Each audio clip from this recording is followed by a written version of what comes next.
ጤና ይስጥልን የከበረ ሰላምታችን በመላው ዓለም ሆናችሁ ቃል ስፖርት ዩቲዩብ ቻናላችንን ለምትከታተሉ አድማጮቻችን ሁሉ ይድረስ ብለናል። ከእናንተ ከሆነው ቃል ስፖርት ዩቲዩብ ቻናል ለዚህ ሰዓት መርጠን ያሰናዳላችሁን ስፖርታዊ ጥንቅሮች እንዲሁ በቅደም ተከተል እያጋራናችሁ ቆይታ የምናደርግ ይሆናል። የሳምንቱ የመጨረሻ ቀናት ታላላቅ የሊግ ጨዋታዎች የሚደረጉበት ቅድመ ግምታችሁን ክለቦቻችሁ ጨዋታ የሚያደርጉም ከሆነ እንዲሁ ልታጋሩን ትችላላችሁ።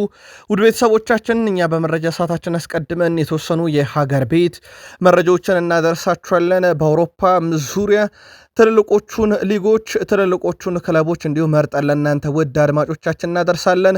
በተለይም የላሊጋው መሪ ዛሬ ጨዋታ ያደርጋል፣ ግን ወሳኝ ተጫዋቾቹን አሁንም በጉዳት አጥቷል። በጋዜጣዊ መግለጫ ላይ አሰልጣኙ ምን አሉ የሚለውን እንደወረደ እንነግራችኋለን። በባርሴሎና በኩል የቡድን ዜና ይዘናል። ከዝውውር ጋርም በተያያዘ ያገኘነው ትልቅ መረጃ አለ። ከዛ በዘለለ አንድ ለየት ያለ መረጃ ስለ ባርሴሎና እናነሳለን። በአውሮፓ ዙሪያ ከስፔን በተጨማሪ በጣሊያን፣ በጀርመን፣ በፈረንሳይና በመካከለኛው ምስራቅ እንዲሁ ለእናንተ ውድ አድማጮቻችን ሰፊ ጥንቅሮችን ከስፖርት ዓለም ይዘናል። በተወዳጁ የእንግሊዝ ፕሪሚየር ሊግ የመረጃ ሰዓታችን ከዝውውር ጋር የተያዙ ሰፊ መረጃዎችን እናነሳለን። ከሰሞኑ የቪላ ደጋፊዎች ጥያቄ ሲያቀርቡልን ነበር፣ ምላሾችን አካተን ይዘን መተናል። አዳዲስ ጉዳዮችን እንመለከታለን። በፕሪሚየር ሊጉ ቶትናም ሆትስፐርስ በአዲሱ አሰልጣኝ ስር እንዴት ያለ የመጀመሪያ ጨዋታ ያሳልፋል የሚለው በትልቁ ይጠበቃል። እሳቸው በርከት ያሉ ክለቦችን ሲያሰለጥኑ እንዴት ያለ ጊዜ ያሳልፈው እንደመጡና በቶትናም ቤት ተጨማሪ መረጃ እናነሳለን። ሲቲ ወደ ዋንጫው ግስጋሴ እያደረገ ያለበት መንገድ ለበርካታ ክለቦች አሁን ስጋት እንደሆነ ሲቲ ማሳያም ጨምር ነው። ከዋንጫ አንጻር እንዴት የሚለውን እንነግራችኋለን። ወደኋላ መለስ ብለንም 2014 ድረስ እንጓዛለን። ሲቲ ቤት ዛሬ በጣም ወሳኝ ጨዋታ ያደርጋሉ ሲቲዝኖች። ከጨዋታው ጋር እያይዘን ሰፊ መረጃ ይዘናል። ቅድመ ግምታችሁን ሲቲዝኖችም እያጋራችሁን አብራችሁን ቆዩ። ቼልሲ በአዲስ ነገር ተከስቷል። በምን የሚለው እንነግራችኋለን። ከዛ ውጭ ቼልሲ ቤት የሰማነው ሁለት ትልልቅ የዝውውር መረጃዎች አሉ። ዝውውሮቹ የባሊዮን ዶር አሸናፊውንም ጭምር ያጠቃለለ ነው። እንዴት የሚለውን እንነግራችኋለን። ልዩ ጥንቅር ይዘናል። ቼልሲም ዛሬ በጣም ወሳኝ የተባለ ጨዋታ ያደርጋል። 1 ነጥብ ካገኘ ከጨዋታው በራሱ የደረጃ ሰንጠረዡ ላይ ልዩነት ማምጣት ይችላል።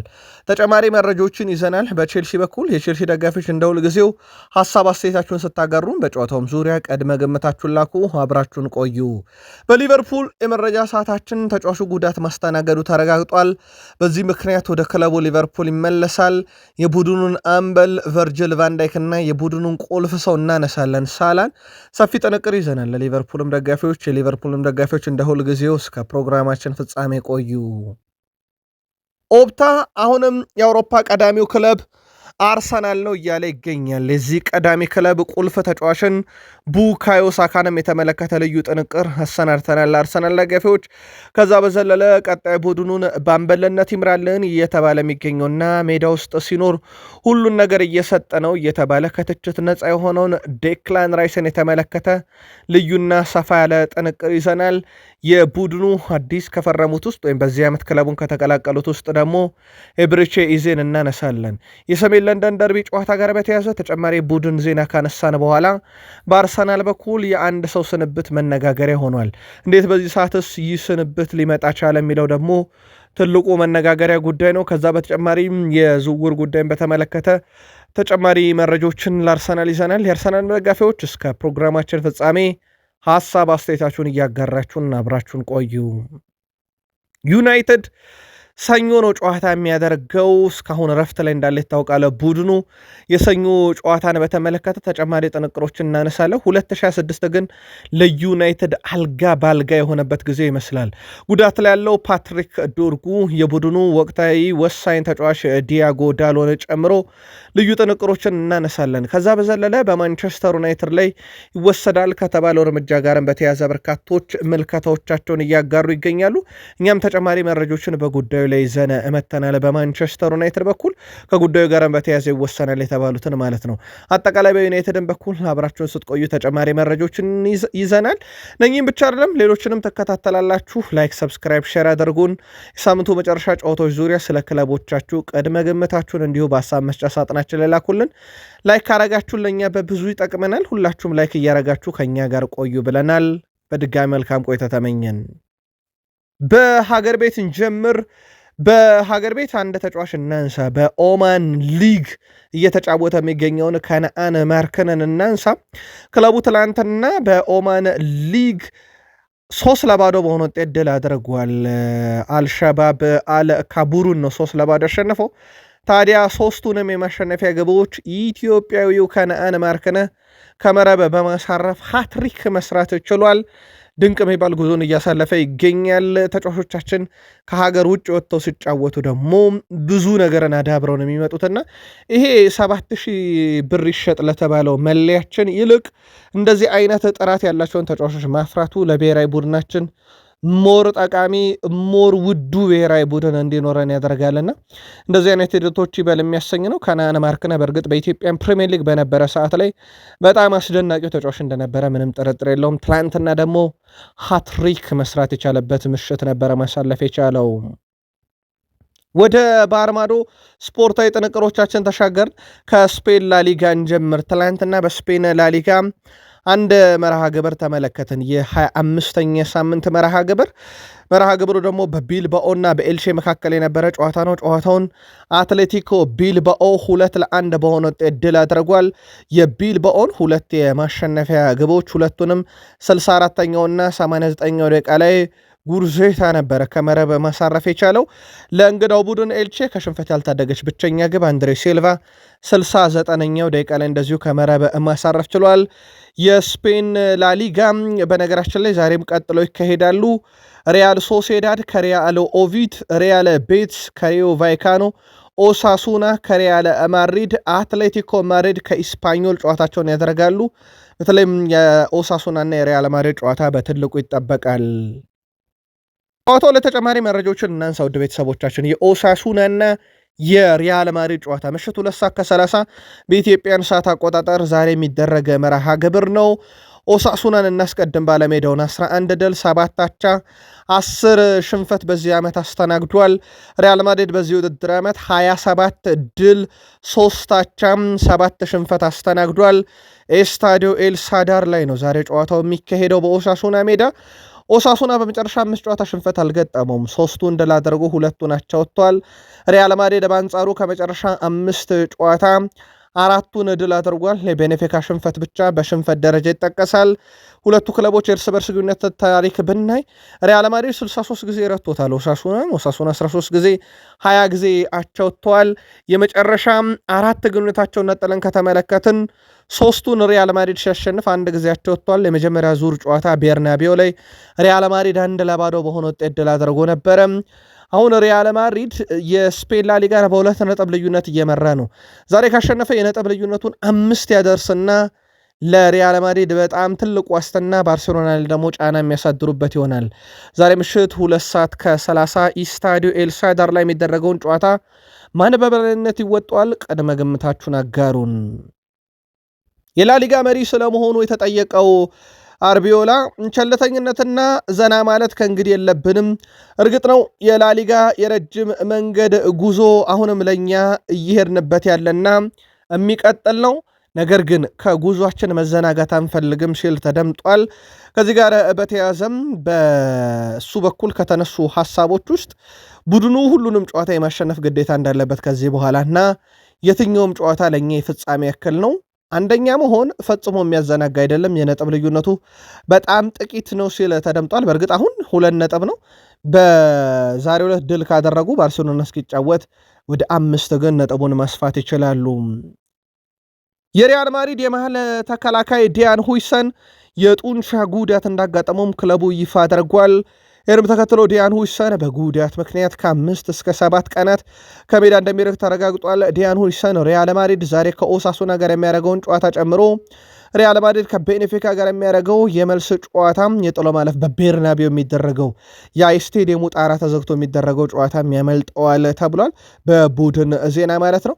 ምናልባት ከዛ ጨዋታ ጋር በተያያዘ ያው የቪኒሺየስ ጁኒየር ላይ የደረሰው የዘረኝነት ጥቃት በመጀመሪያ ዙር በስታዲዮ ዳሊዩዝ የነበረ ጨዋታ እናስታውሳለን።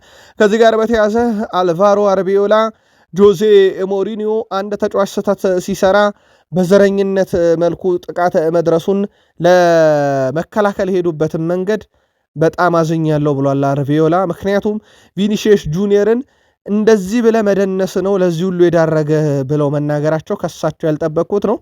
በፍጹም ይሄ ተቀባይነት የለውም። አንድ ተጫዋች ጥፋት ካጠፋ በዘረኝነት መልኩ ወይም በዘረኝነት ስድብ መጠቃት የለበትም። ይሄን አልቀበልም ብሏል አርቢዮላ። ከዚህ ጋር በተያያዘ ቤኔፊካዎች ደጋፊዎች የዘረኝነት ጥቃት ያደረሱት ላይ እርምጃ እንደሚወስድ አረጋግጧል። በስታዲዮ ዳሊዩስ ስቴዲየም ላይ የነበሩ ደጋፊዎች ቪኒሲየስ ጁኒየር ላይ ያው የዘረኝነት ጥቃት ሲያደርሱበት እንደነበረ ይታወቃል። በጨዋታው ላይ ያው የተጫዋቹ ገነን እንጂ ደጋፊዎች ያንንም ሲያደርጉ ነበር። በስታዲዮ ዳሉዝ ይህ ነገር አይደገምም ያሉት ቤኔፊካዎች እርምጃ እንወስዳለን እያጣራን ነው እንደዚህ ያደረጉት ላይ ብሏል። የቀድሞ የሪያል ማድሪድ ግብ ጠባቂ ኬለር ናቫስ አንድ ተጫዋች አፉን ከሸፈነ ያለምንም ጥርጥር ንግግሩ በጣም መጥፎ ነው። ለመልካም ነገር አፍህን ሸፍነህ አትናገርም። ተራ ስድቦችም ቢሆኑ አፍህን አሸፍንም። ጉዳዩ የዘረኝነት ጥቃት ስለሆነ ነው ያንን ያደረገው። ትልቅ ቅጣት ጠብቃለሁ እያለ ይገኛል ከተጫዋቹ ላይ። እንደዚሁም ከኬለር ናቫስ በተጨማሪ የቀድሞ ዩናይትድ የአሁኑ የሪያል ቤቲስም ተጫዋች አንቶኒ ከቪኒሲየስ ጁኒየር ጎን ነኝ፣ ጥቃቱ የዘረኝነት ነው ሲል ከሰሞኑ መደመጡ ይታወቃል። ኬሊያን ምባፔ የሪያል ማድሪድ የወቅቱ ኮከብ ይህን መረጃ እስካጠናቀርንበት ሰዓት ለጨዋታ ዝግጁ ነው ተብሏል።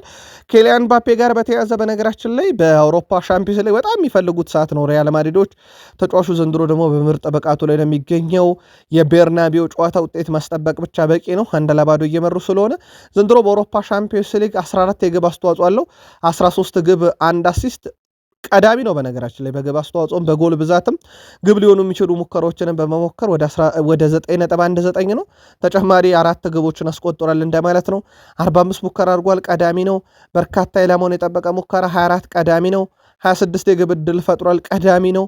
ኬሊያን ምባፔ ከሰሞኑ ከእሱ ጋር በተያያዘ እየወጡ ባሉ መረጃዎች ውድ ቤተሰቦቻችን ጉዳዩ በጣም አነጋጋሪ ነው። ከፓሪስ ሰን ዠርሜን ጋር የገቡበት ሰጣ ገባ አሁንም ያልተከፈለ ቀሪ ወደ 4 ሚሊዮን ዩሮ አካባቢ ያለ በሱ ጉዳይ ጠበቃው ፓሪስ ሰን ዠርሜን ዋና ቢሮውን መጎብኘቱ ወይም እዛ መገኘቱ እየተነገረ ይገኛል።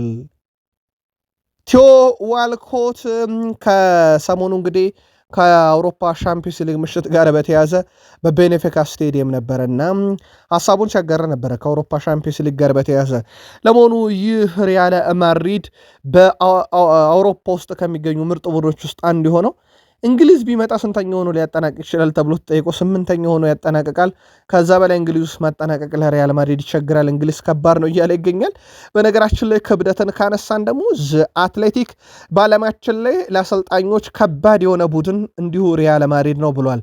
በዓለማችን ላይ ካሉ ክለቦች ለማሰልጠን ከባድ ሪያል ማድሪድ ነው ያለው አትሌቲክ ባሰባሰበው ድምፅ 2ኛ ዩናይትድ፣ 3ኛ ቶትናም፣ 4ኛ ቼልሲ፣ 5ኛ የቼልሲ ሴት ቡድንን ማሰልጠን በአውሮፓ ውስጥ በጣም ከባዱ ነገር ነው ይላል የዘ አትሌቲክ የጥናት ውጤት። ባርሴሎና ደረስን። ባርሴሎና በጃንዋሪ ወር ላይ በደረሰው የቃል ስምምነት መሰረት እንደ ኤሮፒያን አቆጣጠር በ2009 የተወለደውን የኖርዊች ሲቲ ታዳጊ አይጆ ታቫሬዝን ለማስፈረም ሂደቶቹን ሙሉ አጠናቋል። ታቫሬዝ ቀደም ብሎ ከጀርመን ክለቦች የቀረበለትን ጥያቄ ውድቅ በማድረግ ነው ባርሴሎናን ለመቀላቀል ምርጫው ያደረገው። ፋብሪዞ ሮማኖ ታማኝ የዜና ምንጮችን ዋቢ አድርጎ እንደዘገበው ከሆነ በነገው ዕለት በስፔን ይገኛል። ሰኞ የሕክምና ምርመራውን አድርጎ የባርሴሎናን አካዳሚ የሚቀላቀል ይሆናል ማለት ነው። በቅርቡ ነበረ በጣም ወሳኙን ዶሮን የተባለ ተጫዋቻቸውን በፓሪስ ሰን ዠርሜን የተነጠቁትና ባርሴሎናዎች ሌላ ወጣት ተጫዋች ወደ አካዳሚው ግን መተካት ችለዋል። በአምስቱ ታላላቅ የአውሮፓ ሊጎች ውስጥ ውድ ቤተሰቦቻችን ማለትም በጣሊያን፣ በጀርመን፣ በፈረንሳይ፣ በእንግሊዝ ማለት ነው እንደ ባርሴሎና ከብረት ጋር ግብ ውስጥ የገባ አንድም የአውሮፓ ክለብ የለም። በባርሴሎና ልክ ባርሴሎና በዘንድሮ የውድድር ዓመት ብቻ 25 ጊዜ የግቡ ቋሚና አግዳሚ መልሶበታል። እነኚህ ኳሶች ቢቆጠሩ ኖሮ አሁን የባርሴሎና ነጥብ ከዚህም የላቀ የላሊጋ አሸናፊነትን ስንት ጨዋታ እየቀረው ያሸንፋል የሚል ሂሳባዊ ስሌት የሚሰራለት ክለብ ነበረ። ለማንኛውም 25 ጊዜ ብረት መልሶበታል። ከዛ ቀጥሎ በአውሮፓ 5 ታላላቅ ሊጎች በርካታ ኳስ ብረት የመለሰበት ማንቸስተር ዩናይትድ ነው። 18 ኳሶችን ብረት መልሶበታል። የዩናይትድ እነኚህ 18 ኳሶች ቢቆጠሩ ኖሮ ዩናይትድ አሁን ካለበት ተጨማሪ 10 ነጥቦችን ማግኘት እንደሚችል ከሰሞኑ በቃል ስፖርት ዩቲዩብ ቻናል ዘገባችን አድርሰናችሁ ነበር። ኢንተር 17፣ ባየር ሙኒክ 16 ጊዜ የግቡ ቋሚና አግዳሚ እንዲሁ የመለሰባቸው ክለቦች ናቸው። በነገራችን ላይ ወደ ቤተሰቦቻችን በእግር ኳስ ሕግ ብረት የመለሰ ኳስ ኢላማውን እንደጠበቀ ሙከራ ግን እንደማይቆጠር ይታወቃል። ጣሊያን ደረስን። በጣሊያን ሴሬ አንድ መርሃ ግብር ትላንት ተመለከትን። ሳሱሎ ከሄላስ ቬሮና ያደረጉት ጨዋታ ነበረ። ጨዋታው በባለሜዳው ሳሱሎ 3-0 አሸናፊነት ተጠናቆ ድፍን 3 ነጥብ ወስደውበታል። ፒና ሞንቲ 40ኛው ደቂቃ ላይ፣ ቤራርዲ 44ኛውና 62ኛው ደቂቃ ላይ ሶስቱን የባለሜዳውን ቡድን ሳሱሎን ግቦች እንዲሁ ከመረብ ማዋሃድ የቻሉበት ነበረ። ሳሱሎ በጣም ወሳኝ የተባለ ድል ነው ትላንትና ማስመዝገብ እየቻለው። የጣሊያን ሴሬ ዛሬም ይቀጥላሉ። ውድ ቤተሰቦቻችን 3 መርሃ ግብሮች እንመለከታለን። ዩቬንቱስ ከኮሞ ትልቅ ጨዋታ ነው። ዛሬ ምሽት 11 ሰዓት በኢትዮጵያን ሰዓት አቆጣጠር። ኢንተር ከሊሴ ዛሬ ምሽት 2 ሰዓት፣ እንዲሁም ካግላሪ ከላዚዮ ዛሬ ምሽት 4 ሰዓት ከ45 ደቂቃ ሲል በጣሊያን ሴሬ የምንመለከታቸው መርሃ ግብሮች ናቸው። በጀርመን ቡንደስሊጋም ትላንትና አንድ ጨዋታ ተካሂዷል። ዛሬም ቡንደስሊጋው በርከት ያሉ ጨዋታዎች ቀጥሎ ይካሄዳል። ትላንት የተመለከትነው የሚንዝና የሃምቡርግን ጨዋታ ነበረ። ጨዋታው 1-1 በሆናቸው ውጤት ተጠናቋል። ለባለሜዳው ሜንዝ 42ኛው ደቂቃ ላይ ኤሚሪ ነበረ ግብ ያስቆጠረው። ለሃምቡርግ ግቧን ብቸኛዋን የቀድሞ የአርሰናል ተጫዋች አሁን በውሰት እየተጫወተ የሚገኘው ቬራ ነው 64ኛው ደቂቃ ላይ እንዲሁ ከመረብ በማዋሃድ የቻለው። በነገራችን ላይ ውድ ቤተሰቦቻችን በሜትዝ የሚገኘው ናዲም ኤሚሪ በቡንደስሊጋ 2025-26 የውድድር ዓመት በ20 የቡንደስሊጋ ጨዋታ 12 የግብ አስተዋጽኦ አለው። 10ሩ ግብ ነው፣ 2ቱ አሲስት ነው። በጣም አስደናቂ የሚባል የውድድር ዓመትን እያሳለፈ ይገኛል። ቡንደስሊጋው ዛሬም ይቀጥላል። በርከት ያሉ ጨዋታዎችን እንመለከታለን። ኮሎኝ ከሆፈንሄም፣ ዩኒየን በርሊን ከባየርን ሌቨርፑሰን፣ ወልቭስበርግ ከኦግስቦርግ እና ባየር ሙኒክ ከአይንትራክ ፍራንክፈርት አመሻሽ 11 ሰዓት ከ30 ሲል የሚጀምሩ ጨዋታዎች ናቸው። ምሽት 2 ሰዓት ከ30 አረቤ ሌፕዚግ ከቦሩሲያ ዶርትመንድ በጀርመን ቡንደስሊጋ ዛሬ የሚጠበቁ ጨዋታዎች ናቸው። በፍራንስ ሊጋ ብሪስት ከማርሴ ያደረጉት ጨዋታ ያልተጠበቀ ውጤት የተመዘገበበት ብሪስት ማርሴን 2-0 በሆነ ውጤት ድል አድርጓል። በዚህኛውም ጨዋታ ከአርሰናል በውሰት የተወሰደው ኢታን ዋኔሪ ከተጠባባቂ ወንበር ነው የጀመረው። ለተከታታይ ጨዋታ ሮቤርቶ ዲዘርቢ ከተሰናበቱ በኋላ ለባለሜዳው ብሪስት ጆሪክ ነበረ 10ኛውና 29ኛው ደቂቃ ላይ ኳስና መረብን ከመረብ ማዋሃድ የቻለው። ይህም ተጫዋች ባለፉት 7 ጨዋታ 6ኛ የግብ አስተዋጽኦ ነው። በነገራችን ላይ እንደ አጠቃላይ ብሪስት ደግሞ ውድ ቤተሰቦቻችን ባለፉት 4 ጨዋታ 2 ድል 2 አቻ ወጥቶ ከሽንፈት ራሱን እንዲሁ በብዙ ያራቀበት ጨዋታ ሆኗል። ዛሬ ይቀጥላል የፍራንስ ሊጋ። መሪው ሌንስ ከሞናኮ ምሽት 1 ሰዓት፣ ቱሉዝ ከፓሪስ ምሽት 3 ሰዓት፣ ፓሪሰን ጀርሜን ከሜትስ ምሽት 5 ሰዓት ከ05 ደቂቃ በፓርክ ደ ፕሪንስ ይጫወታሉ። መሪው ሌንስ ቀድሞ እንደመጫወቱ የደረጃ ሰንጠረዡ ላይ ምን ሊከሰት ይችላል የሚለው በትልቁ አጓጊ ይሆናል። ምሽት 1 ሰዓት የሌንስ ጨዋታ ይደረጋል። ሲያርሰበን ክርስቲያኖ ሮናልዶ ዛሬ በተመሳሳይ ሰዓት ከሚደረጉ የሳውዲ ፕሮ ሊግ የ23ኛ ሳምንት መርሃ ግብር አልናስር ስብስብ ውስጥ መልሶ መካተቱን ሆርጌ ሄሱስ አረጋግጠዋል። አልናስር ዛሬ ከአልሐዛም ጋር ጨዋታ ያደርጋል። ሁለቱ ክለቦች በነገራችን ላይ ደርስ በርስ ግንኙነት የአልናስር የበላይነት ፍጹም የገነነው ነው። 16 ጊዜ ያሸንፉታል። አልሐዛም 3 ጊዜ በላይ አላሸነፈውም። በዚህ ውድድር ዓመትም ፍጹም የተለያየ የውድድር ጊዜን እያሳለፉ ነው። አልናስር 27 ድል አለው፣ አልሐዛም 7 ድል ነው ያለው። ስለዚህ ለሮናልዶ ቡድን ዛሬ በጣም ወሳኝ ጨዋታ ነው ማለት ነው። ውድ ቤተሰቦቻችን አልሂላል በ53 ይመራል። አልናስር በ52 ሶስተኛ ነው። አልሂላል 53 ስላለው ማለት ነው። ውድ ቤተሰቦቻችን ዛሬ በተመሳሳይ ሰዓት አልሂላል ከአልኢትሃድ ይጫወታሉ። የከሪም ቤንዜማ የቀድሞ ክለብን ነው አልሂላል የሚገጥመው። ከሪም ቤንዜማ በተቃራኒ የቀድሞ ክለቡን ይገጥማል። አልናስርም ከአልሐዛም በተመሳሳይ ምሽት 4 ሰዓት የሚደረግ ጨዋታ ነው። ዛሬ በሳውዲ ፕሮ ሊግ በጣም ትልልቅ ጨዋታዎች በተመሳሳይ ሰዓት የደረጃ ሰንጠረዡ ላይ ትልቅ ለውጥ ሊያመጡ የሚችሉ ናቸው። የምሽት 4 ሰዓቱን ጨዋታ እንደተከታተሉ ጋበዝ። ሲያርሰበን ክርስቲያኖ ሮናልዶም ወደ ሜዳ እንደሚመለስ አሰልጣኝ ጆርጌ ጄሱስ እንዲሁ አረጋግጠዋል። ከፖርቱጋል የወጣሁት ሮናልዶን ተጠባባቂ ከማድረግ ጋር በተያያዘ አይደለም እያሉ ነው። በዛው የሮናልዶ መረጃ ስላነሳን ነው። የቀድሞ የፖርቱጋል ብሔራዊ ቡድን አሰልጣኝ ፌርናንዶ ሳንቶስ ከዓመታት በፊት ክርስቲያኖ ሮናልዶን ተጠባባቂ ስላደረጉበት አጋጣሚ ተናግረዋል። አሰልጣኙ በካታር ዓለም ዋንጫ ወቅት ክርስቲያኖ ሮናልዶ ተጠባባቂ ማድረጋቸው ሲያሳስታቸው ነበረም ተብሏል። ስለ ክስተቱ ያስታውሱት አሰልጣኙ ፌርናንዶ ሳንቶስ ውሳኔው የጋራ እና ስትራቴጂካዊ ነበር ብለዋል። ሮናልዶን አማክሬዋለሁ ያሉት አሰልጣኙ እሱ ባይስማማም እንኳን ውሳኔውን በአክብሮት ግን ተቀብሎታል ብለዋል። ስለ ስንብታቸው የጠየቁት አሰልጣኙ ከብሔራዊ ቡድኑ ጋር የተለያዩት በስምምነት ነው፣ በታክቲካል ውሳኔዎች ጋርም የተያዘ ነው ብለዋል። አክሎም ሮናልዶ የተለየና ተምሳሌት የሆነ ተጫዋች ነው። ሁልጊዜም እንደምለው እሱ የዓለም ምርጡ ተጫዋች ነው፣ ግን እሱን ተጠባባቂ በማድረጌ ምክንያት አይደለም ከፖርቱጋል ብሔራዊ ቡድን የተለያየሁት ብለዋል። ሮናልዶን ካነሳን ውድ ቤተሰቦቻችን ሮናልዶ አሁንም በአውሮፓ ሻምፒዮንስ ሊግ በርካታ ግብ ያለው የሪያል ማድሪድ ከፍተኛ ግብ አስቆጣሪ በተጫወተባቸው ክለቦች በአራቱም ከ100 ሲደመር በላይ ግብ ያለው የአውሮፓ ሻምፒዮንስ ሊግን 30 ሲደመር ግብ 30 ሲደመር አሲስት ያለው ኮከብ እንደሆነ ይታወቃል። ትልልቅ መረጃዎችን እናጥራቸው። አንደኛው የዚነዲን ያዚን ዚዳን ነው። የዚነዲን ያዚን ዚዳን ከበርካታ ክለቦች ጋር ቢያያዝም ታማኝ የሚባሉ የዜና ምንጮች በድጋሜ ማረጋገጫ ሰጥተዋል። ከዓለም ዋንጫ መጠናቀቅ በኋላ የፈረንሳይ ብሔራዊ ቡድን አሰልጣኝ ይሆናል የሚለው አሁንም እንደተጠበቀ ነው። የቃል ስምምነቱ ላይ አዲስ የተፈጠረ ነገር የለም። ዚነዲን ያዚን ዚዳን ከፈረንሳይ እግር ኳስ ፌዴሬሽን ጋር አስቀድሞ በቃል ደረጃ ከዓለም ዋንጫ በኋላ ብሔራዊ ቡድኑን ለመረከብ ከስምነት እንደደረሰ ይታወቃል። በዛው ይዘልቃል ብሏል።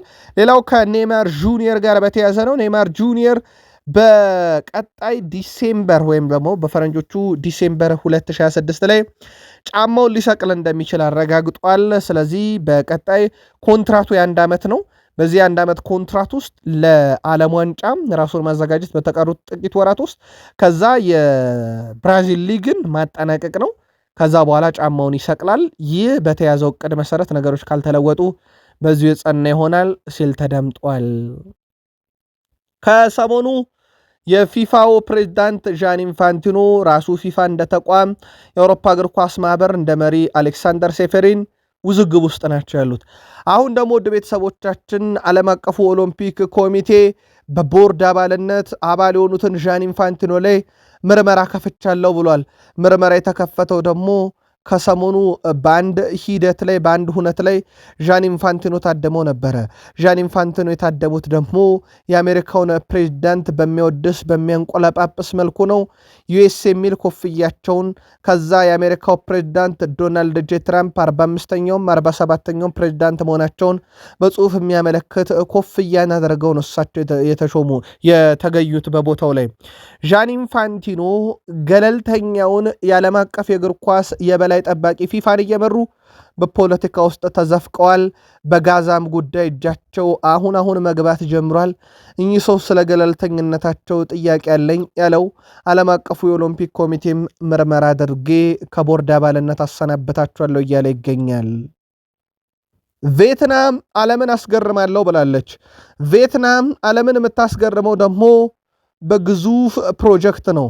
በእግር ኳሷም ብዛም ከፍ ያለ ቦታ የሌላት ቪየትናም 135,000 ደጋፊዎችን እጭቅ አድርጎ መያዝ የሚችል አዲስ ስቴዲየም ቶርገን ዶንግ ስቴዲየም የተባለ እገነባለሁ ብላ እንዲሁ ንድፈ ሐሳቧን ይፋ አድርጋለች። ዓለም ይወቅልኝ እያለች ትገኛለች። ቪየትናም እግር ኳሷን ብዛም የገፋ ቦታ የለውም። ካምፕኑ ምናልባትም በክለብ ደረጃ ትልቁ ስቴዲየም ይሆናል ተብሎ ይታሰባል። ስቴዲየም ሙሉ ለሙሉ ተገንብቶ ሲጠናቀቅ ነገር ግን ይህ ስቴዲየም ደግሞ በደጋፊ የመያዝ አቅሙ ቁጥሩ ላቅ ያለ ነው። 135,000 ደጋፊ መያዝ ይችላል ብላለች ቪየትናም። ከዝውውር ጋር በተያዘ በርካታ ፈላጊዎች ያሉት የአርቢ ሌይፕዚጉ ተጫዋች ያን ዲዮሜንዴ ምላሹን ሰጥቷል። ከፈላጊዎቹ ጋር በተያዘ በሌይፕዚግ አሁንም ቢሆን ደስተኛ ነኝ። በክለቡ ላይ ማድረግ የምፈልጋቸው ነገሮች አሉ። ቃል ልገባላቸው የምችለው አንድ ነገር ቢኖር ከክለቡ ጋር በፍጹም አለመግባባት ውስጥ አልገባም። በእርግጥ የእግር ኳስ ሕይወቴ ግን እዚሁ ላይ ጨርሳለሁ ማለት አልችልም። ጊዜው ሲደርስ ስለ ጉዳዩ እንወያያለን። ነገር ግን በዚህ ክረምት እዚሁ ብቆይም ሙሉ በሙሉ ደስተኛ ነኝ። ከቪኒሺየስ ጁኒየር ጋር ስለ ክለቦች እናወራለን። ይህም በግልጽ ሪያል ማድሪድን ይጨምራል የሚል ይዘት ያለው ህሳቤ እንዲሰጥ አድርጓል። ከተጫዋቹ ዝውውር ጋር በተያዘ በርካታ መረጃዎች እየወጡ ነው። የፕሪሚየር ሊግ ክለቦች ዋነኛ ፈላጊ ናቸው። ከቪኒሺየስ ጁኒየር ጋር የቅርብ ጓደኛ ነን ካለ በኋላ ደግሞ የማድሪድም ስም እየተነሳ ነው። ተጨማሪ መረጃዎችን በዚህ ዝውውር ጉዳይ አጣርተን ለእናንተ ውድ አድማጮቻችን እንዲሁም እናጋራችሁም ይሆናል። ቃል ስፖርት ዩቲዩብ ቻናላችን ላይ ትገኛላችሁ። ከሀገር ቤት እስከ ባህር ማዶ የተመራረጡ ስፖርታዊ ጥንቅሮችን እያጋራናችሁ እንገኛለን። ከተወዳጁ የእንግሊዝ ፕሪሚየር ሊግ ብቻ ወዳገኘናቸው የዕለቱ ጥንቅሮች እንሻገር። ከፕሪሚየር ሊግ የመረጃ ሰዓታችን ጋር በድጋሜ መልካም ቆይታ ተመኘን። በፓላስ በኩል ነገሮች ጥሩ አይደሉም። በተለይም ፓላስ ከቦስኒያው ክለብ ዙሪንስኪ ጋር 1-1 በተለያዩበት ጨዋታ ላይ ግላስነርን ጠዋት ትባረራለህ እያሉ ሲያዜሙበት እንደነበረ ይታወቃል። አሰልጣኙ በክለቡ ታሪክ የመጀመሪያ ዋንጫ እንዲያመጡ ያደረጉ በታሪካቸው ለመጀመሪያ ጊዜ ለአውሮፓ መድረክ እያበቋቸው እሳቸው ናቸው። በምላሹ ግን ከደጋፊው ጠዋት ትባረራለህ ተብለው ነበረ። ምንም እንኳን ከክለቡ አመራሮች ጋር በአመቱ መጨረሻ ላይ ክለቡን ለመልቀቅ ቢስማሙም ክለቡ በደጋፊዎቹ በኩል ግን ያቀረበባቸው ቅሬታና ተቃውሞ እሳቸውን ለብስጭት ዳርጓል። ብባረር ግድ የለኝም እየተመዘገበ ባለው ውጤት ግድ የለኝም ብለው ነበረ በአንድ ወቅትና ምናልባት እሳቸው ሰኞ ሊሰናበቱ ይችላሉ የሚል መረጃ በስፋት እየወጣ ነው። ጉዳዩን ከስር እንከታተለዋለን። አስቶን ቪላ ደረስን። አስቶን ቪላ በቀጣይ እንግዲህ ኮከቦችን የማጣት ስጋት አለበት። አሁንም ቢሆን የሞርጋን ሮጀርስ ጉዳይ እንዳለየለት ይታወቃል። ከዚህ ጋር በተያያዘ ውድ ቤተሰቦቻችን በርካታ ፈላጊዎች ከዋክብቶቻቸውን ሲያዩባቸው በቪላ በኩል ደግሞ ሌሎችን ከዋክብቶች እየተመለከቱ ይገኛሉ። ከዚህ ጋር በተያያዘ አስቶን ቪላ ዌልሰን የፉልሃም የክንፍ መስመር ተጫዋች ሃሪ ዊልሰን ሁኔታ እየተከታተሉ ነው ተብሏል። በክረምት ከፉልሃም ጋር ያለው ኮንትራት የሚጠናቀቀው ሃሪ ዊልሰን በርካታ ክለቦችም እየተፈለገ ነው። አስቶን ቪላ በቀጣይነት በተለይም የአውሮፓን ውድድሮች መሳተፉን የፊት መስመሩን ለማጠናከር ግድ ሊለው ይችላል ተብሎ ይጠበቃል። አሁን ባለው የደረጃ ሰንጠረዥ 3ኛ ደረጃ ላይ ነው የሚገኙት። ከዚህ ጋር በተያያዘ ራሳቸውን ያጠናክራሉ። የ8 ዓመት ተጫዋች በበርካታ ክለቦች ሲፈለግ ከአስቶን ቪላ በተጨማሪም ኤቨርተን የተጫዋቹ ፈላጊ ነው ተብሏል። በቶትናም የመጀመሪያ እንግዲህ ጨዋታቸውን ኢጎር ቶቱር የፊታችን እሁድ ነው የሚያደርጉት። እውነቱን ለመናገር በአሁኑ ሰዓት ላይ ቶትናም ቤት ያሉ ነገሮች ደስታን የሚሰጡ አይደሉም። ይሄ ግልጽ ነው ብሏል። በዚህ አስደናቂ ክለብ ውስጥ መሆን ግን ትልቅ ክብር ነው። ከዚህ በፊት ተናግሬው ያለው ግን ትኩረቴ ለክለቡ ለቡድና ለደጋፊው ትክክለኛውን ነገር ማድረግ ነው። ስለመደሰት ሳይሆን በስራዬ ውጤታማ ስለመሆን ነው የማስበው ብሏል። እሳቸው ታላላቅ ሊጎች ላይ አሰልጥነሃል፣ አሁን ደግሞ ከባዱ ሊግ ላይ ነህ ተብሎ የጠየቁት እሳቸው ችግር የለውም ብዬ አላስብም፣ ግን በእግር ኳስ ቦታ እግር ኳስ 11 ለ11 የሚደረግ ጨዋታ ነው። ስለዚህ 11 ተጫዋቾችን ይዘን ወደ ሜዳ እንገባለን ሲሉ ተደምጧል። በነገራችን ላይ ኢጎር ቶቶር በ13 ተጫዋቾች ብቻ ነው ልምምድ ያደረግኩት ብለዋል። እስካሁን በርካታ ጉዳት በቡድን ውስጥ መኖሩ ምክንያት እሳቸው የመጀመሪያ ጨዋታቸውን በመሩባቸው ክለቦች ሁሉ አሸንፈዋል ወይ ነጥብ ይዘው ወጥተዋል። በዚህኛው ጨዋታ የሚለው አርሰናልን ሲገጥሙ በትልቁ ይጠበቃል። ማንቸስተር ሲቲ ከኒካስል ጋር በኢትሃድ ስቴዲየም ያደረጋቸውን ያለፉት 14 ጨዋታ በሙሉ ሲቲን ያሸነፈው ከ14ቱንም እነኚህን 14 ጨዋታ ኢታር ላይ ኒካስልን ሲያሸንፍ 45 ግብ ኒካስል ያስቆጥሮ 5 ግብ ብቻ ነው ኒካስል በተቃራኒው ያስቆጠረበት። ሲቲ ኒካስል ዩናይትድ ላይ ያለው የበላይነት ፍጹም ብቻ ተብሎ የሚገለጽ አይደለም፣ ከፍጹም በላይ የሆነ ነው። ስለዚህ ይህን ጨዋታ ለማሸነፍ ቅድመ ግምት ለሲቲ ቢሰጥ ነገሩ ተካበደ ተጋነነ ማለት ላይ ሆን ይችላል። በዛ ላይ ቡድኑ ወሳኝ ተጫዋቾቹ ከጉዳት ተመልሰውለታል እነ ሳቪኖን ጨምሮ። ያው የሌላው ተጫዋች ጀረሚ ዶኩ ነው። ከዛ ውጪ አዲስ ጉዳት የለም። ጋርዲዮላ ቡድናቸውን ከጫና ለመከላከል ሲሉ 70% የሚሆነው ተጫዋቾቼ ልምድ የላቸውም፣ ስለ ፕሪሚየር ሊግ ዋንጫ ጽንሰ ሐሳቡም የላቸውም ማለታቸውን በምሽት የቃል ስፖርት ዩቲዩብ ቻናል ዜናችን ካደረሰን በኋላ በርካቶች ጋርዲዮላ የጭንቅላት ጨዋታ ናት ሲሉ በሀሳብ መስጫ ሳጥናችን ላይ ልከውልን ነበር። ከዚህ ጋር በተያያዘ ሲቲ እምብዛም የሚታመን ቡድን አይደለም። አሁን ባለው ሁኔታ የሚታመን ቡድን አይደለም ማለት የፕሪሚየር ሊጉን ዋንጫ ሌሎች ክለቦች አርሰናል በተለይም ካናት ስላለ አርሰናል በዋስትና ደረጃ ይወስዷል ለማለት ይቸግራል። ከታች ያለው ሲቲ ቢሆንም ሲቲን ማመን ይቸግራል የሚያስብሉ አንድ ምክንያት እናንሳ። ወደ ኋላ እንመለስ። ጊዜው በፈረንጆች አቆጣጠር 2014 ነው። ከ12 ዓመት በፊት የተፈጠረ ነው።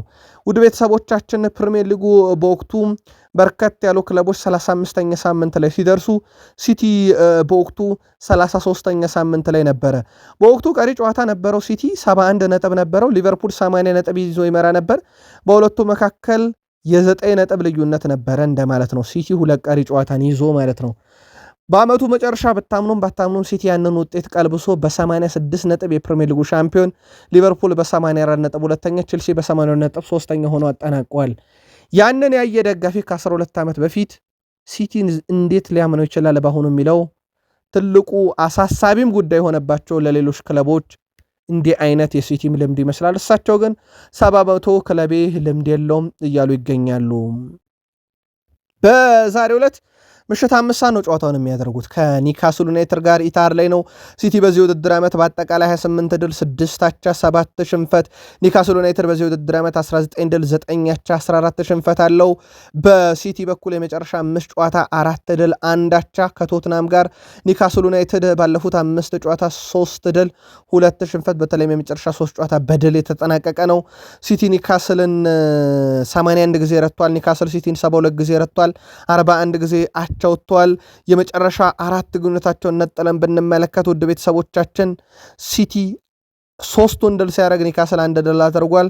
በዚህ ውድድር ዓመት ከተገናኙበት ጨዋታ ውስጥ ውድ ቤተሰቦቻችን የሲቲ የበላይነት ከፍ ያለ ነው።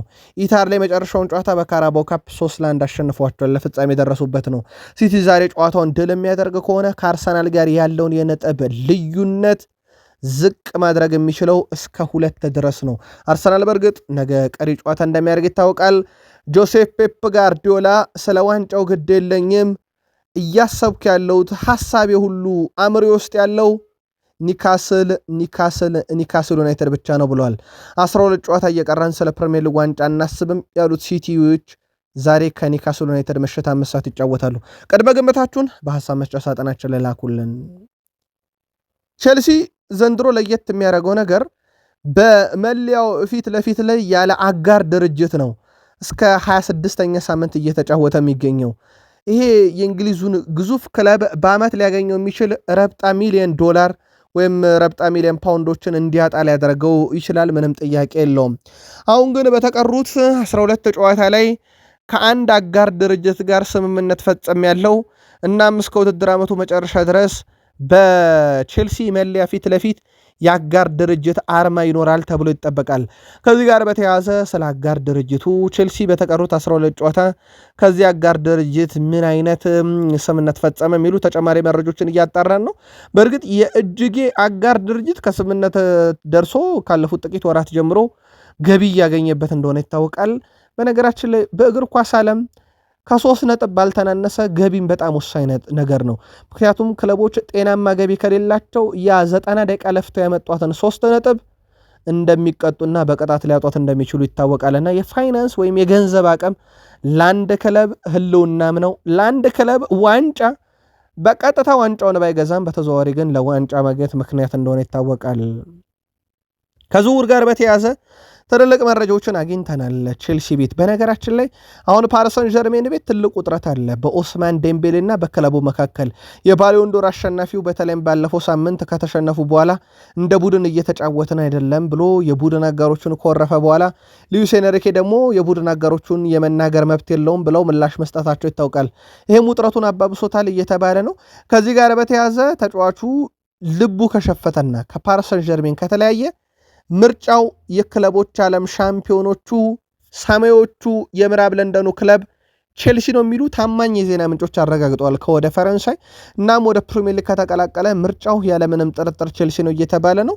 ጉዳዩን በተመለከተ ቼልሲ እስካሁን ኦፊሻሊ ያወጣው መረጃ ባይኖርም ታማኝና ቀረብ የፈረንሳይ ዜና ምንጮች ግን ይህን መረጃ በስፋት ይዘውት እየወጡ ነው። የቼልሲ ዝውውር መስኮት ክረምት ላይ ያው እንደተለመደ ይሆናል ተብሎ ይታሰባል። አምና ያስፈረማቸውን ጨምሮ በክለቡ በረጅም ጊዜ ውስጥ ግልጋሎት ያልሰጡትን መሸኘት፣ ከዛ እንደተለመደው አዳዲስ ከዋክብቶችን ማምጣት ነው። በፕሪሚየር ሊጉ ወጣቱን ስብስብ በአማካኝ የያዘው ቼልሲ አሁንም ወደ ቦሩሲያ ዶርትመንድ አቅንቶ አንድን ተጫዋች እየተመለከተ ነው። ፍሌክስ ነሚንቻ በቼልሲ ብቻ አይደለም፣ በእርግጥ በበርካታ ክለቦች ይፈለጋል። ከቦሩሲያ ዶርትመንድም ተጫዋች ሲያመጡ ባለፈው ዓመት እንደ ጄምስ ባዮን ጊተንስ ያለ ተጫዋች ስላመጡ ልምድ አለው ቼልሲ። ምናልባት ምን አተረፈ በዛ ተጫዋች የሚለው ለግምገማ ወይም ለቼልሲ ደጋፊዎች እንቶ በውድድር ዓመቱ መጨረሻ ላይም የብቃቱ ሂደት ሊገመገም ይችላል። አሁን ደግሞ ፍሌክስ ነሚንቻን ሁኔታ ቼልሲዎች እየተከታተሉት ይገኛሉ። ቼልሲ ዛሬ አመሻሽ 12 ሰዓት ላይ በስታምፎርድ ብሪጅ በጣም ወሳኝ የተባለ ፕሪሚየር ሊግ ጨዋታን ያደርጋል። ቼልሲ በዚህ ውድድር ዓመት 22 ድል 9 አቻ 10 ሽንፈት ገጥሞታል። በበርንሌ በኩል በዚህ ውድድር ዓመት 6 ድል 6 አቻ ቢደመሩ የማይደርሱበት 18 ሽንፈት ደግሞ እንዲሁ አስተናግዷል። በጣም መጥፎ የሚባል ሲዝን እያሳለፈ ነው ባደገበት ዓመት። ቼልሲ በመጨረሻዎቹ 5 ጨዋታ 3 ድል 1 አቻ እንዲሁ 1 ሽንፈት አስተናግዷል። በበርንሌ በኩል በዚህ ውድድር ዓመት ከመጨረሻዎቹ 5 ጨዋታ 1 ድል 1 አቻ እንደዚሁ 3 ሽንፈት አስተናግዷል። በጣም ደካማ የሚባል የውድድር ዓመትን እያሳለፈ እንደሆነ ይታወቃል። ቼልሲ 40 ጊዜ በርንሌን ረቷል። በርንሌ በተቃራኒ 37 ጊዜ ረቷል። 23 ጊዜ ባቻ ውጤት አጠናቀዋል። የመጨረሻ 4 ግንኙነታቸውን ነጠለን ብናይ 3ቱን ቼልሲ አሸንፎ 1 ጊዜያቸው ወጥቷል። የመጀመሪያ ዙር ጨዋታ ተርፉ ሙር ላይ በርንሌ ስቴዲየም የነበረውን ጨዋታም ቼልሲ 2-0 አሸንፎ ነበር። በነገራችን ላይ ቼልሲ ዛሬ ከጨዋታው ድል ካደረገም አቻ ከወጣም ከዩናይትድ 4ተኝነትን መረከብ ይችላል። ስለዚህ ቼልሲ ዛሬ ካሸነፈ ጥሩ ነው፣ ምንም ጥያቄ የለውም። ቀጣይ ዓመት ዋስትና ይሆናል።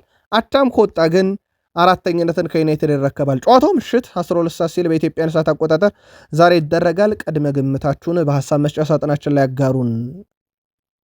በውሰት በአያክስ የሚገኘው የሊቨርፑል ግብ ጠባቂ ቪታስ ያሮስ በጉልበት ጉዳት ምክንያት ከውድድር ዓመት ውጭ መሆኑ ተረጋግጧል። በዚህ ምክንያት ወደ ሊቨርፑል ይመለሳል ተብሏል። የማገገም ሂደቱን ያከናውኗል። ተጫዋቹ በቀጣይነት እንደውም በቋሚነት ክለቡንም ሊለቅ የሚችልበት ሰፊ እድል ነበረ ሲባል ነበር። በተለይም አሊሰን ቤከር ቀጣይ ክረምት ላይ የማይለቅ ከሆነ ይህ ተጫዋች በተለይም ቪስታላቭ ያሮስ ሊቨርፑልን የሚለቅበት ሰፊ እድል ነበረ። አሁን ላይ የተጫዋቹ የጉልበት ጉዳቱ ምናልባት መቼ ወደ ሜዳ ይመልሳል የሚለው ይጠበቃል። በሊቨርፑል ግን ተስፋ የተጣለበት ግብ ጠባቂ በጉልበት ጉዳት አያክስን ለቆ ወደ ክለቡ እንደሚመለስ ተረጋግጧል። ቨርጅል ቫንዳይክ በዚህ ውድድር ዘመን በአውሮፓ 5 ታላላቅ ሊጎች ውስጥ ከማንኛውም ተጫዋች በላይ ብዙ የአየር ላይ ፍልሚያዎችን ማሸነፍ የቻለ ቀዳሚ ተጫዋች ሆኗል። 130 ደርሷል። በነገራችን ላይ ቨርጅል ቫንዳይክ ዘንድሮ እንደ ቡድን ጥሩ ባልሆነው ሊቨርፑል ውስጥ በተናጠል የሚነሳ የጎላ ችግር ባይኖርበትም አንዳንድ ቅሬታዎች ግን ሲነሱበት ነበር። ግን በዛም ልክ በጣም ጥራት ያላቸውን ቁጥሮች አሉት። አምበሉ በዚህ ውድድር ዓመት ብቻ እንዳጠቃላይ እንኳን ብናይ ምን ያህል ለሊቨርፑል ወሳኝ ተጫዋች እንደሆነ ወደ 2340 ደቂቃዎችን ተጫውቷል። ይሄ በአውሮፓ 5 ታላላቅ ሊጎች ውስጥም ቀዳሚው በርካታ ተጫዋች ጨዋታን ያደርገዋል። በእርግጥ ጄምስ ታርኮስኪም እንዲሁ በርካታ ደቂቃን ያደርገዋል። ኒኮላ ሚሊኮቪች በኖቲንጋም ፎረስት የምናውቀውም እያለ ይቀጥላል። የቨርጅል ቫንዳይከን ያክል ግን በርካታ ደቂቃ የተጫወተ የለም በአውሮፓ ዙሪያ። ያም ለሊቨርፑል ምን ያህል ጠንካራና በጣም ወሳኝ ተጫዋች እንደሆነም ጭምር ማሳያ ተደርጎ ሊወሰድ ይችላል። ከሳላህ ጋር በተያዘው ውድ ቤተሰቦቻችን ምናልባት ያው የመጨረሻ ውድድር ዓመቱ ነው የሚለው ነገር አሁን ሚዛን እየደፋ የመጣ ይመስላል። ሊቨርፑሎች ሞር ተተኪው ላይ ትኩረት እያደረጉ ይገኛሉ። በርካታ ዝርዝሮች ተይዘዋል። ሳላ ከሊቨርፑል ጋር ያለው ሰጥ አገባ ብቻ አይደለም፣ እድሜው ሄዷል። ወቅታዊ ብቃቶች ፕሪሚየር ሊጉ ከሚፈልገው ሁኔታ የጨዋታ እንቅስቃሴ፣ ተክለሰውነት፣ ቁመና፣ የሰውነት ጥንካሬን ብቻ ሳይሆን ፍጥነት፣ ብዙ ነገር ከሚጠይቀው ፕሪሚየር ሊግ ጋር በተያዘ ሳላ ክለቡን መልቀቂያው ጊዜ እየደረሰ ነው የሚለው ብዙ አሻሚ ጉዳይ አይደለም። በማን ይተካል የሚለው ግን ለሊቨርፑል የቤት ስራ ሆኖ ቀጥሏል። በፕሪሚየር ሊግ በአንድ የውድድር ዘመን ብዙ የግብ ተሳትፎ ያደረገ ታሪካዊ ተጫዋች እሱ እንደሆነ ይታወቃል። በ2024/25 የውድድር ዓመት 47 የግብ አስተዋጽኦን ያበረከተ። በነገራችን ላይ እዚህ ላይ የደረሰ አንድም የፕሪሚየር ሊግ ተጫዋች የለም በታሪክ። ቴሪ ዳንኤል 44፣ ኤርሊንግ ብሮት ሃላንድ 44፣ ሱዋሬዝ 43 እያለ ይቀጥላል። ሌላ የራሱ ሪካርድ አለ 42 በ2017/18 ግን ሪካርዱ ያለው በሱ እጅ ነው። በመጨረሻ ውድድር ዓመቱ ይሆናል ተብሎ በሚጠበቀውም ዓመት በሊቨርፑል ምናልባትም በኤፍኤ ካፕ በአውሮፓ ሻምፒዮንስ ሊግ ዋንጫና ቶፕ 4 ሆኖ በማጠናቀቅ ላይ ሚናው በትልቁ ይጠበቃል። አርሰናል የፕሪሚየር ሊግ መሪ ነው። በዋስትና ደረጃ 2 ነጥብ ዋስትናው ነው። ቀሪ ጨዋታ ሲቲ ስላለው በእርግጥ በጊዜ ሂደት የሚፈጠሩ የነጥብ ልዩነትን የሚያመጡ ሂደቶች እንዳሉ ነው። በዋስትና ደረጃ ግን 100% ሁለቱ ነጥብ ዋስትና ነው። ከዛ በዘለለ ውድ ቤተሰቦቻችን የፕሪሚየር ሊጉ መሪ ብቻ ሳይሆን አውሮፓ ሻምፒዮንስ ሊግን በአንደኝነት ወደ ጥሎ ማለፍ የገባ ክለብ ካራባኦ ካፕ ፍጻሜ ደረሰ። ኤፍ ኤ ካፕ 5ኛ ዙር ያለ ኦፕታ አሁንም የአውሮፓ ምርጡ ቡድን በዚህ ሰዓት አርሰናል ነው ብሎ አንደኛ አርሰናል፣ ሁለተኛ ሲቲ፣ ሶስተኛ ባየር ሙኒክ፣ አራተኛ ሊቨርፑል፣ አምስተኛ አስቶን ቪላ፣ ስድስተኛ ቼልሲ፣ ሰባተኛ ባርሴሎና፣ ስምንተኛ ፓሪስ ሰን ዠርሜን፣ ዘጠነኛ ሪያል ማድሪድ፣ አስረኛ ኒውካስል ዩናይትድን ሲያስቀምጥ አሁንም አርሰናል ደረጃውን አልተነጠቀም። በአውሮፓ ምርጡ ወቅታዊ ቡድን ነው በሚል በዚህም ሳምንት በኦፕታ ተመርጧል። የዚህ ቡድን ቁልፍ ተጫዋች ቡካዮ ሳካም 296ኛ ጨዋታው ላይ ደርሷል። ለአርሰናል 77 ግብ፣ 69 አሲስት፣ አንድ ኤፍ ኤ ካፕ፣ 2 ኮሚቲ ሽልድ በአርሰናል ታሪኩ ያሳካቸው ዋንጫዎች ናቸው። ዘንድሮ እዚህ ላይ ምን ይጨምርበታል የሚለው እንደ ቡድን ለአርሰናልም ለተጫዋቹም በግል ይጠበቃሉ። ቡካዮ ሳካ በአርሰናል ቤት በሚኬል አርቴታም ስር ከ2019 ጀምሮ በርካታ ጨዋታን አድርጎለታል። ለሚኬል አርቴታ ወደ 208 ጨዋታዎች ብዙ ጎሎችን አስቆጥሮለታል፣ 58 ብዙ አሲስቶች አለው፣ 47 ብዙ ሙከራዎችን ያደረገው እሱ ነው፣ 482 ሙከራ ብዙ የግብ ዕድሎችን የፈጠረው እሱ ነው፣ 389 እንዳጠቃላይ በሚኬል አርቴታ ቡድን ውስጥ ትልቅ ሚናም ያለው ተጫዋች ነው። ከሰሞኑ ኮንትራቱን የፈረመው የፕሪሚየር ሊግ 5ኛው ውዱም ሳምንታዊ ደሞዝ ተከፋይ የሆነው ዴክላን ራይስ በአርሰናል ወቅታዊ ጉዳዮች ላይ ሐሳቦችን አጋርቷል። በጋዜጣዊ መግለጫ ላይ ነበረም። አንዳንዶቻችን እርስ በርስ የምንጋጭበት ጊዜ አሁን አይደለም እያለ ነው ዴክላን ራይስ። በዚህ ውድድር ዘመን ደረጃ ላይ ከመቼውም ጊዜ በበለጠ የደጋፊዎቻችንን ድጋፍና ከእኛ ጋር እንዲሆኑ የምንፈልግበት ሰዓት ላይ ነው ያለው ዴክላን ራይስ። ሁሉም ሰው በተመሳይ ገጽ ላይ እና በተመሳይ መንገድ ላይ መሆን አለበት። ስለዚህ ክለቡን እንግዲህ መስራታችንን፣ መገንባታችንን፣ መደገፋችንን መቀጠል ይኖርብናል ብለዋል። በእኛ ማመናችሁን ቀጥሉ ያለው ዴክላን ራይስ ወደፊት መሄዳችንን እንቀጥላለን፣ ገና አላለቀም ሁሉም ነገር ደግሞ በእኛ እጅ ነው ብሏል። በሁሉም ሰው እርዳታ አንዳንድ ልዩ ነገሮችን ማሳካት እንደምንችል ተስፋ ያደርጋለሁ ያለው ዴክላን ራይስ ከምንም በላይ ደጋፊዎች ጀርባቸውን በዚህ ሰዓት እንዳይሰጡም ለክለቡ ጥያቄ አቅርበዋል። የወልቭስ ውጤት ያው ብዙ አርሰናል ቤት ጫና የፈጠረው ወቅታዊ ጉዳይ እንደሆነ ይታወቃል። ዴክላን ራይስ የወልቭስ ውጤት ተከትሎ ጠንከር ባለ መንገድ እርስ በርስ ተነጋግረናል። እንደዚህ በጣም ጥሩ አቋም ላይ ከሆነን በኋላ ራሳችንና ደጋፊዎቻችንን ማሳፈርም ሆነ ማሳዘን የለብንም ያለው ዴክላን ራይስ ነገሮችን ከእጃችን አሳልፈን መስጠት በዚህ ሲዝን ከመጀመራችን በፊት ለመቅረፍ ካቀርናቸው ነገሮች ውስጥ መካከልም አንዱ ነው ብሏል። እንደ ቡድን ስብሰባ አድርገናል እና እንደገና ለመጀመርም ተዘጋጅተናል ብሏል። በነገራችን ላይ ትላንትና ከልምምድ በፊትም ከወልቭስ ጨዋታ በኋላ በነበረው ውጤት ዙሪያ ከአርሰናል ተጫዋቾች ጋር ስብሰባ መደረጉን አረጋግጧል። ያው ብዙ መረጃዎችን አላወጣም ከስብሰባው ጋር በተያያዘ ግን ስብሰባ እንደነበር አረጋግጧል። አሁን ሙሉ ትኩረቱ ስለ ደርቢውም ጨዋታ መሆኑን ተናግሯል። አሁን ትኩረታችን ደርቢው ላይ ነው ብሏል። ደርቢው ለክለቡና ለደጋፊዎች ምን ማለት እንደሆነ እናውቃለን። ስለ ጨዋታውም ልዩ ትኩረት አድርገን ጨዋታውን ወደ ሜዳ እንገባለን ሲል ተደምጧል ዴክላን ራይስ። ከዚህ ጋር በተያያዘም አንዳንድ ነጥቦችን አጋርቷል። በተለይም ወደዚህ ከመጣው በኋላ ቡካዮ ሳካ እዚህ ከቶትናም ጋር የሚደረግ ደርቢ ጨዋታ መሸነፍ የተከለከለ መሆኑን ጭምር ነግሮኛል ብሏል እና ለደጋፊው፣ ለሁሉም ሰው፣ ለተጫዋቾችና ለሰራተኞች ይህ ጨዋታ በፍጹም ሽንፈት የሚባል ነገር ተቀባይነት እንደሌለው አውቃለሁኝ። እናም ከመጣውም ጊዜ ጀምሮ የተነገረኝ አንዱ ነገር በቶትናም መሸነፍ እንደማይቻል ነው። አርሰናሎች እሁድ ወደ ቶትናም በሚጓዙበትም ወቅት በእርግጠኝነት መሸነፍ አይፈቀድም ብሏል ዴክላን ራይስ። ሚኬል አርቴታ ቡድኑ ረቡዕ ምሽት ከወልቭስ ጋር ባልተጠበቀ ሁኔታ አቻ ከተለያየ በኋላ በዋንጫ ፉክክር ውስጥ የገባውን አጣብቂኝም ለመፍታት የሚያደርገው ጨዋታ ነው ተብሎ ይጠበቃል። ከዚህ ጋር በተያያዘ ዴክላን ራይስም ለዛ እንደሚጫወቱ ተነግሯል። በነገራችን ላይ ዴክላን ራይስን ካነሳን በዘንድሮ የውድድር ዓመት የፔፍ የዓመቱ ምርጥ ተጫዋች ሽልማትን የማሸነፍ ቅድመ ግምት 50 በመቶ ለሱ ነው የተሰጠው። ኤርሊንግ ብሮት ሃላንድ 24 በመቶ፣ ብሩኖ ፈርናንዴዝ 14 በመቶ፣ ዙቤሜንዲ 8 በመቶ እና ጀረሚ ዶኩ 6 በመቶ። ምናልባት ከዴክላን ራይስ እና ከሃላንድ ነው ካልን ዋንጫ ማሸነፍ በዓመቱ መጨረሻ ላይ ደግሞ ለዚህ ትልቅ ዋስትና ይሰጣል። ኤብሬቼ ኢዜ የፕሪሚየር ሊግ የሻምፒዮንስ ሊግ እና የዓለም ዋንጫን ማሸነፍ ለእኔ ህልም ነው። እነኚህን ለማሳካት ፕሪሚየር ሊግና ሻምፒዮንስ ሊግን ከአርሰናል ጋር የዓለም ዋንጫን ደግሞ ከሀገሬ ጋር ለማሳካት ጠንክሬ እሰራለሁ ብሏል። የመጀመሪያ ዓመቱን ነው ከአርሰናል ጋር እያሳለፈ የሚገኘው። ምናልባት እንዴት ይገመገማል የሚለውን ለአርሰናል ደጋፊዎች እንቶ፣ ግን የመጀመሪያ ዓመቱን እያሳለፈ ይገኛል። ከ47 ዓመት በኋላ በሰሜን ለንደን ደርቢ ጨዋታ ሃትሪክ የሰራው ተጫዋች በዚህ ሳምንት የመልሱን ጨዋታ ወደ ቶትናም ሆትስፐር ስቴዲየም አቀንተው ሲያደርጉስ እድል ይሰጠዋል ከቋሚነት ወይንስ ከተጠባባቂነት? ሃትሪክ ሰርቷል ካልናችሁ፣ ታሪካዊ ተጫዋች ሆኗል ካልናችሁ፣ በዚህኛው ሳምንት በሚሰጠው ደቂቃና እድል ምን ያደርጋል አርሰናል የሚለው ይጠበቃል። የመጀመሪያውን ዙር ጨዋታ ግን እንዳንረሳ ከሚያደርጉን ሰዎች አንደኛው ኤብሪቼ ኢዜ እንደነበር ይታወቃል። ሚኬል አርቴታ አዲስ ጉዳት የለም እንዳሉ ይታወቃል። ያው ሃቨርዝና ኦዴጋርድን ዛሬ ጠብቋቸው ብለዋል። እንግዲህ ዛሬም ልምምዳቸው እንከታተላለን። እሳቸው አዲስ ጉዳት ግን የለብኝም ብለዋል። ከዚህ ጋር በተያዘ ግን ትላንትና ጋቢ ትሮሳርድ፣ ማርቲኔን እና ቪክተር ዮኬሬሽ ስካይ ስፖርት ኦፊሻል ቀርጾ በሚያስተላልፈው የ15 ደቂቃ ልምምር ላይ አልተመለከትናቸውም። ጉዳዩ የታክቲክ ነው ደብቋቸው ነው ምናምን በሚለው ጉዳይ ላይ ማጣራት አልቻንም፣ ግን አልተመለከትንም። እሳቸው አዲስ ጉዳት የለብኝም ብለዋል። የሳካን ኮንትራት ማራዘም ቡድን ውስጥ ወቅታዊ መነቃቃትን የሚፈጠር ብለውታል። ከዛ በዘለለ ግን በጣም አነጋጋሪ የሆነው ውድ ቤተሰቦቻችን በአርሰናል ቤት የአርሰናል ቴክኒካል ዳይሬክተር የነበረው ጄምስ ኤሊስ ከአርሰናል ተለያይቷል። በርካቶች እንዴት አርሰናል ዋንጫ ሊበላ በተቃረበበት ፕሪሚየር ሊጉ ሊጠናቀቅ 12 ጨዋታ በቀረበት ሰዓት ጄምስ ኤሊስ ከክለቡ ይለቃል? ያውም የአርሰናል ቁልፍ ከሚባሉ ሰዎች ቴክኒካል ዳይሬክተሩ ነው። እንዴት ይለቃል እያሉ ነው።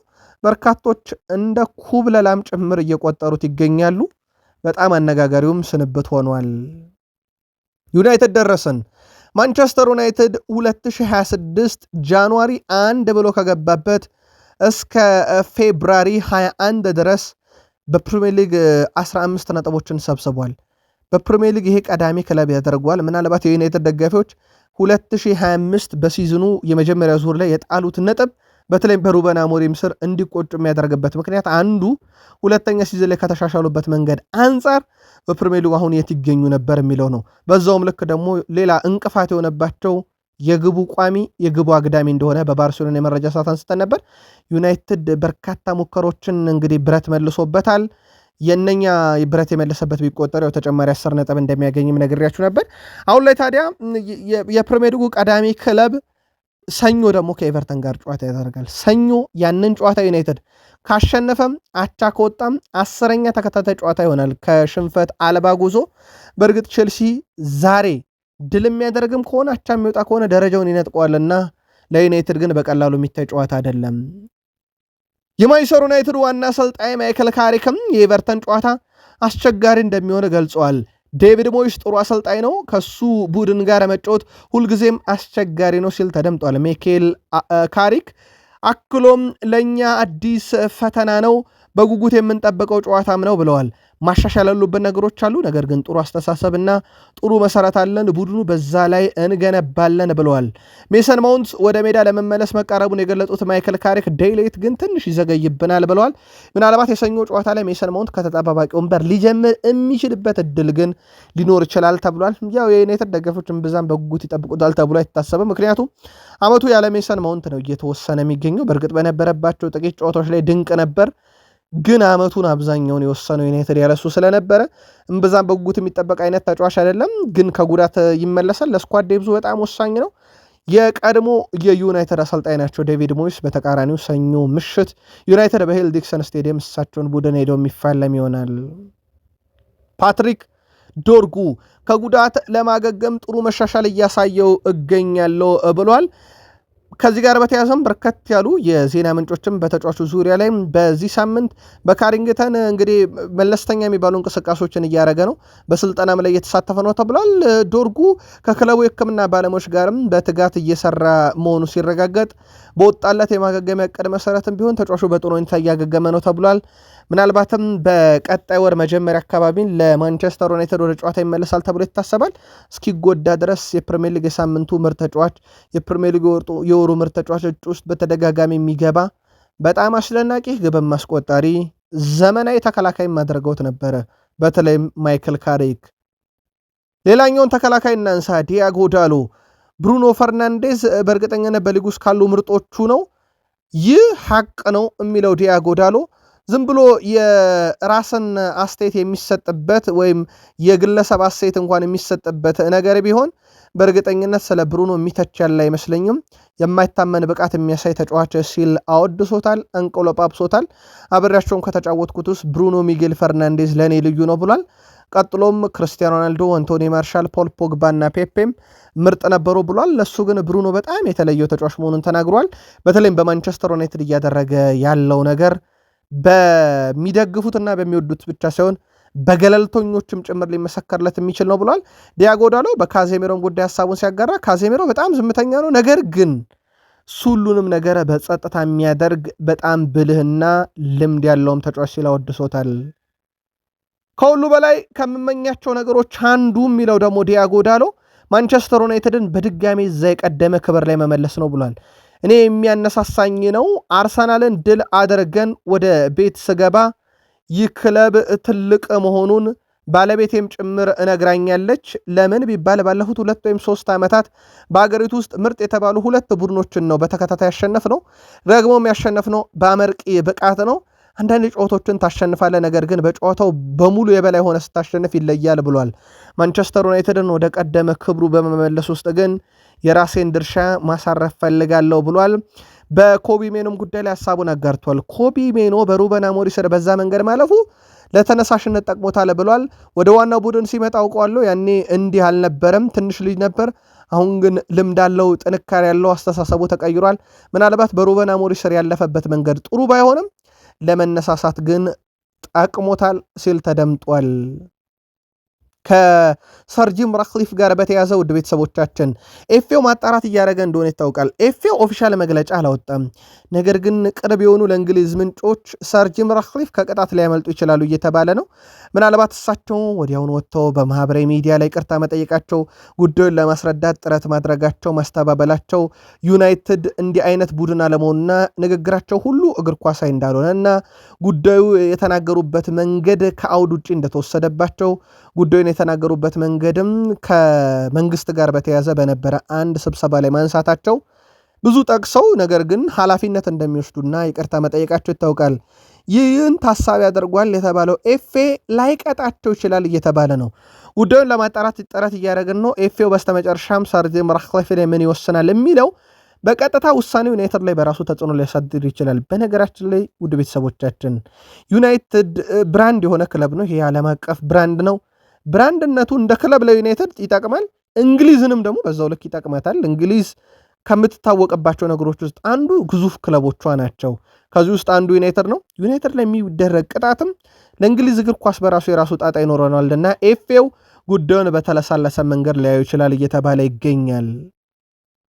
ውድ ቤተሰቦቻችን ዛሬ በርከት ያሉ ጨዋታዎችን እናያለን። በእንግሊዝ ፕሪሚየር ሊግ አመሻሽ 12 ሰዓት ብሬንትፎርድ ከብራይተን፣ አስቶን ቪላ ከሊድስ፣ ቼልሲ ከበርንሌይ፣ ዌስትሃም ከበርንማውዝ እንዲሁም ሲቲ ከኒካስል ምሽት 5 ሰዓት። በጣሊያን ሴሪያ ዩቬንቱስ ከኮሞ፣ ሌቼ ከኢንተር፣ ካግላሪ ከላዚዮ። በጀርመን ቡንደስሊጋ ባየር ሙኒክ ከፍራንክፈርት፣ ኮሎኝ ከሆፈንሄም፣ ዩኒየን በርሊን ከባየር ሌቨርኩሰን፣ ወልቭስበርግ ከኦግስቦርግ፣ አረቤ ሌፕዥን ከቦሩሲያ ዶርትመንድ። በፍራንስ ሊጋ ሌንስ ከሞናኮ፣ ቱሉስ ከፓሪስ፣ ፒኤስጂ ከሜድስ። በስፔን ላሊጋ ሪያል ሶሴዳድ ከሪያል ኦቪድ፣ ሪያል ቤትስ ከሪዮ ቫይካኖ፣ ኦሳሱና ከሪያል ማድሪድ እና አትሌቲኮ ማድሪድ ከኤስፓኞል ጨዋታቸውን የሚያደርጉ ይሆናል። ሊጎች ዛሬ ይደረጋሉ በርከት ያሉ፣ ነገም ሰኞም ቀጥለው ይካሄዳሉ። ከዛ በሳምንቱ አጋማሽ ደግሞ የአውሮፓ ሻምፒዮንስ ሊግ ጨዋታ አለ። ለምትደግፏቸው ክለቦች መልካም እድል ብለን ከቃል ስፖርት ዩቲዩብ ቻናል የቅዳሜ ማለዳ ጥንቅር ዜጋ በቃን። መልካም ቀን